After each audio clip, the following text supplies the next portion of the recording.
all of you. आज हम पढ़ेंगे कक्षा 9 में दो चर वाले रैखिक समीकरण, जो कि अभ्यास 4 है। प्रश्नावली 4 आपकी कौन सी है? प्रश्नावली 4 है। दो चर वाले रैखिक समीकरण मतलब इक्वेशन ऑफ टू वेरिएबल्स। ठीक है, क्या होता है? दो चर वाले रैखिक समीकरण को कहते हैं equation of two variables. Equation of two variables या कह सकते हैं लीनियर इक्वेशन, मतलब रैखिक समीकरण का मतलब होता है linear equation of two variables, ये भी कह सकते हैं। अब देखो, मैंने आपको अभी तक पढ़ाया था, अभ्यास 2 पढ़ा रही थी मैं, तो उसके मैंने मोस्टली सवाल, ज़्यादातर सवाल मैंने करवा दिए थे, और बाकी जो बचे हैं वो आप खुद से करेंगे। बाकी जो बचे हैं वो आप खुद से करेंगे, और अगर जो नहीं बने तो कभी बताना, तो मैं बता दूंगी कभी भी। अब देखते हैं, इसमें जो दो चर वाले रैखिक समीकरण होते हैं इसमें कुछ सूत्र लगते हैं, इसमें कुछ सूत्र लगते हैं। जैसे अपनी इक्वेशन है, इसे सबसे पहले तो एक दो चर वाली इक्वेशन दी जाती है। चर क्या होंगे? ax² plus bx plus c is equal to 0। ax² plus bx plus c is equal to 0, ये तो हो गया एक चर वाला, क्योंकि इसमें सिर्फ एक चर है। ये कौन सा हो गया? एक चर वाला। लेकिन हमें दो चर वाला बनाना है। कौन सा बनाना है? दो चर वाला। तो ये बनेगा ax plus by plus c is equal to 0। ठीक है, तो ये एक चर हो गया, ये दो चर हो गया। वही बोल रहा है दो चर वाला रैखिक समीकरण। अब देखो, इसमें a b के मान अगर हम आपसे पूछें, हम इसमें a b के मान पूछें, तो x का जो गुणांक होगा वो a होगा, y का जो गुणांक होगा वो b होगा, और ये c। तो a b के मान x के गुणांक होंगे, और b के मान और y के मान y के गुणांक होंगे b। ठीक है, इतना समझ आ गया। अगर आपसे पूछे कि समीकरण का हल निकालना है, हमें समीकरण का हल निकालना है, तो x और y, मतलब समीकरण का हल निकालने के लिए x व y का कोई भी युग्म समीकरण का हल हो सकता है। x और y का कोई भी युग्म या कोई भी वैल्यू, कोई भी युग्म समीकरण का हल होगा। समीकरण का हल होगा। ठीक है, ये अगर हमें इसका वैल्यू पूछे तो एक्स वाई का कोई भी युग्म जो हम निकालेंगे वो इस समीकरण का हल होगा। अब आगे जैसे देखते हैं, ये जो है A X plus B Y plus C is equal to जो 0 समीकरण दिया है, इसमें क्या होता है? ए नॉट इक्वल टू 0 होता है और बी नॉट इक्वल टू 0 होता है। मतलब ए की वैल्यू कभी 0 नहीं हो सकती और बी की वैल्यू 0 नहीं हो सकती। क्यों? क्योंकि अगर हम ए की वैल्यू 0 कर देंगे, मतलब हमने ए की वैल्यू 0 कर दी प्लस बी की वैल्यू भी 0 कर दी, तो हमारे चर चले जाएंगे दोनों, मतलब ये भी 0 बन गया और ये भी 0 बन गया, तो दो चर तो बचे ही नहीं। इसलिए ए और बी कभी 0 नहीं हो सकते, ना दोनों हो सकते ना ही कोई एक। कोई भी इसमें ए और बी में से कोई भी 0 नहीं होगा, क्योंकि जैसे ही हम 0 करेंगे वैसे हमारे एक चर हट जाएगा, एक या दोनों कोई सा भी एक चर हट जाएगा, तो वो हमारा समीकरण ही गलत हो जाएगा। इसलिए बोला है कि ए और बी 0 नहीं होंगे। अब आगे देखते हैं, जैसे लिखा हो x is equal to 0, x is equal to 0 लिखा हो, तो ये क्या होगा? ये x इज इक्वल टू 0 होगा x अक्ष का समीकरण। x अक्ष का समीकरण। देखो, हमारी दो अक्ष होती हैं, हमें पता है हमारी दो अक्ष होती हैं। ये होती है प्लस एक्स, ये होती है प्लस वाई, ये होती है माइनस एक्स, ये होती है माइनस वाई। ये दो अक्ष होती हैं, और ये होते हैं 0,0। ओ जो होता है वो होता है 0,0। तो अगर हमें x इज इक्वल टू 0 दिया, अगर हमें x इज इक्वल टू दिया तो ये हो गया x अक्ष का समीकरण। और अगर हमें y इज इक्वल टू 0 दिया, हमें y इज इक्वल टू 0 दिया, तो ये हो गया y अक्ष का समीकरण। यहाँ तक समझ में आ गया? अगर हमें x इज इक्वल टू 0 दिया है तो x अक्ष का समीकरण होता है, अगर हमें y इज इक्वल टू 0 दिया है तो वो y अक्ष का समीकरण होता है। अब आगे देखते हैं,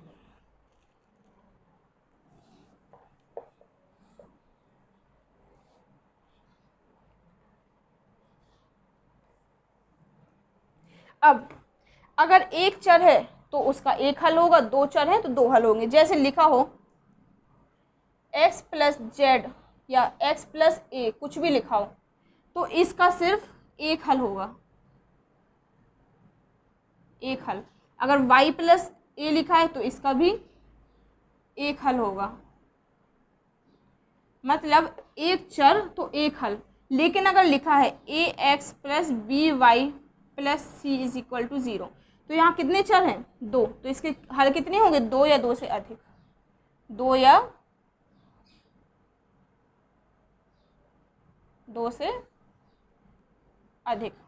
समझ आ गया इतना? अगर एक चर है तो एक हल, 2 चर हैं तो 2 हल। ठीक है, अब चलते हैं अपन प्रश्नावली की तरफ। प्रश्नावली 4.1 की तरफ चलते हैं। इतना समझ में आपको आ गया होगा। प्रश्नावली 4.1 की तरफ चलते हैं। पहला सवाल पढ़िए क्या है। प्रश्न संख्या 1।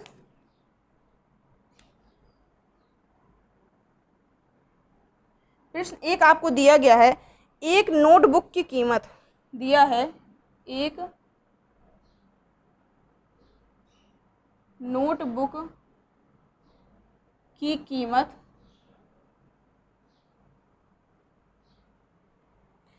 एक कलम की कीमत से दुगनी है। एक कलम की कीमत से दुगनी है।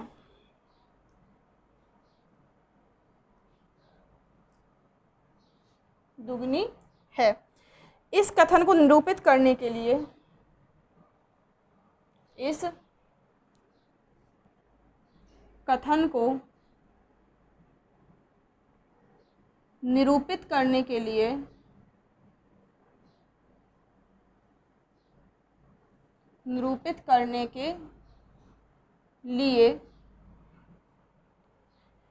दो चरों वाले एक रैखिक समीकरण लिखिए। दो चरों वाला रैखिक समीकरण लिखिए।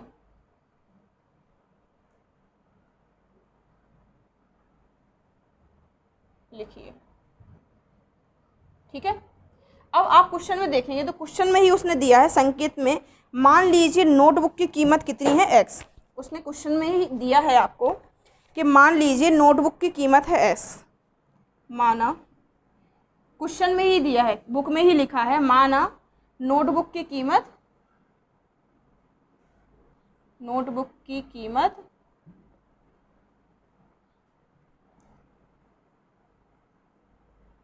x। फिर उसने बोला है कलम की कीमत y।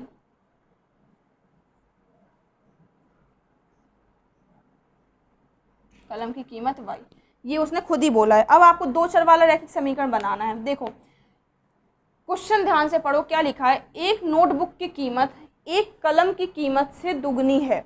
मतलब ये हमारा नोटबुक है और ये है कलम। अब उसने बोला इसकी जो कीमत है वो इसकी कीमत से दुगनी है, हमने दुगना कर दिया। मतलब हमारी नोटबुक की कीमत कलम की कीमत से दुगनी हो गई। यही हो गया आपका दो चर का रैखिक समीकरण, आंसर। ठीक है, जो क्वेश्चन ने बोला है वही कर देना। क्वेश्चन ने बोला एक नोटबुक की कीमत कलम की कीमत से दुगनी है, तो हमें नोटबुक की कीमत x दी है, कलम की कीमत y दी है। उसने बोला दुगनी है, हमने 2 का गुणा कर दिया। 3 गुनी होती 3 का गुणा कर देते, 4 गुनी होती 4 का कर देते। जितना गुना बोला उतना को गुणा कर दो। ठीक है, तो ये हमारा दो चर वाला रैखिक समीकरण बन गया। यही है आंसर। कुछ बड़ी चीज़ थी क्या इसमें? कुछ भी नहीं था। ऐसे ही करना है कि उसने बोला नोटबुक की कीमत कलम की कीमत से दुगनी है, तो नोटबुक की कीमत रख दी जो माना था, कलम की कीमत रख दी जो माना था, और दुगनी बोला 2 का गुणा कर दिया, आंसर। अब अगले क्वेश्चन की तरफ बढ़ते हैं। प्रश्न 2। प्रश्न 2 देखिए क्या है। निम्नलिखित रैखिक समीकरणों को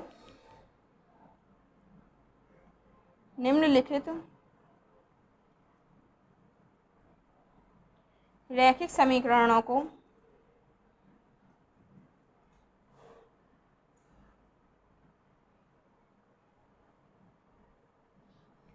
समीकरणों को ax plus B Y plus C, जो हमने आपको अभी समीकरण बताया था वही दिया है, के रूप में व्यक्त कीजिए। के रूप में व्यक्त कीजिए। और प्रत्येक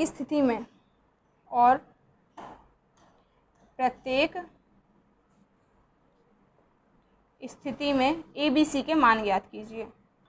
ए कॉमा बी कॉमा सी के मान ज्ञात कीजिए। ठीक है, ये हो गया। अब देखो इसमें आपको दिया है पहला आपको दिया है 2x plus 3y is equal to 9.3/5 ये दिया है, 3 पे बार चढ़ा है, कोई दिक्कत नहीं है। आपको किस रूप का बनाना है, ax plus B Y plus C के रूप का, मतलब इज इक्वल टू में 0 आना चाहिए, इज इक्वल टू में बराबर में कुछ भी नहीं रहना चाहिए, जो भी हो सब इस साइड उठा के ले आओ और वहाँ 0 होना चाहिए, मतलब जो भी हो सब इस साइड उठा के ले आना है। तो हम इसको पक्षांतर कर लेंगे, 2x प्लस 3y माइनस 9.3/0, मतलब यहाँ पे 0 बनाना है। अब इसमें a b c की वैल्यू बतानी है, तो हम इसको कंपेयर करवा देंगे, ax plus B Y plus C is equal to 0, इससे हम इसे कंपेयर करवा देंगे। तो देखो ax और यहाँ 2x, यहाँ पे x के साथ a है, यहाँ पे x के साथ 2 है, तो a की वैल्यू यहाँ पे क्या हो गई 2, यहाँ पे ax है, यहाँ पे 2x है, तो ये वाले पद आपस में कंपैरिजन हो जाएगा, तो a इज इक्वल टू 2। अब यहाँ 3y यहाँ है by, तो इन पद का आपस में कंपैरिजन हो जाएगा, मतलब तुलना, कंपैरिजन मतलब तुलना, इनका आपस में तुलना हो जाएगा। तो यहाँ by है, यहाँ 3y है, तो b की वैल्यू कितनी, y को छोड़ के, मतलब जो चर पद है उसको छोड़ के जो बचता है वो उसकी वैल्यू, वो उसका मान हो जाता है। तो हम y को छोड़ देंगे तो b की वैल्यू आ गई 3। अब c में क्या होता है, c में जितना भी लिखा होता है पूरा आ जाता है, लेकिन यहाँ पे प्लस है और यहाँ पे माइनस है, यहाँ पे प्लस है समीकरण में और यहाँ पे माइनस है, तो ये आएगा माइनस के साथ, c की वैल्यू आ गई माइनस 9.3/5। ठीक है, ये हो गया आंसर, ए बी सी की वैल्यू आ गई आपकी। ऐसी निकालनी है सारी कि समीकरण, पहले समीकरण बना लो इस रूप का, फिर इससे तुलना करवा दो, तुलना करने के बाद अब इस समीकरण में प्लस है तो जहाँ जहाँ माइनस हो माइनस के साथ आंसर आ जाएगा। ठीक है, अब जैसे इसी का सेकंड देखते हैं, इसी का सेकंड,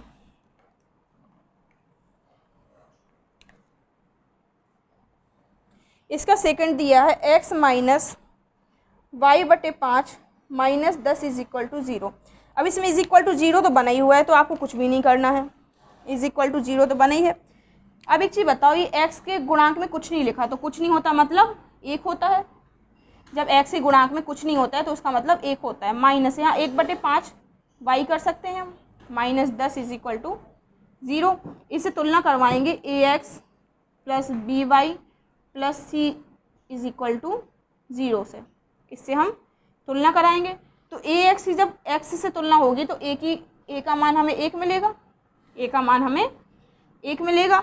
बी वाई की जब इस y से तुलना होगी तो देखो यहाँ प्लस है, यहाँ माइनस है, सबसे पहले तो हमें पता है कि b आएगा जो माइनस का आएगा। अब y को छोड़ के जो वैल्यू बची, क्या बची 1/5, तो माइनस का 1/5। अब c है, c माइनस के साथ आएगा तो माइनस 10, c हो गया माइनस 10। मतलब जो भी समीकरण दिया है उसको इस रूप का बना के और तुलना करवा देना है।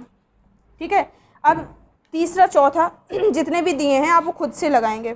तीसरा चौथा आपके दिए हैं 8 तक दिए हैं, इसके पार्ट 8 है तो 8 पार्ट आप खुद से ही लगाएंगे। ठीक है, अब जहाँ समझ में नहीं आया तो आप कमेंट करना, और अगर वीडियो पसंद आई हो तो लाइक करें, शेयर करें और सब्सक्राइब करें, और जहाँ भी कोई प्रॉब्लम हो कमेंट में पूछें। ठीक है, थैंक यू सो मच।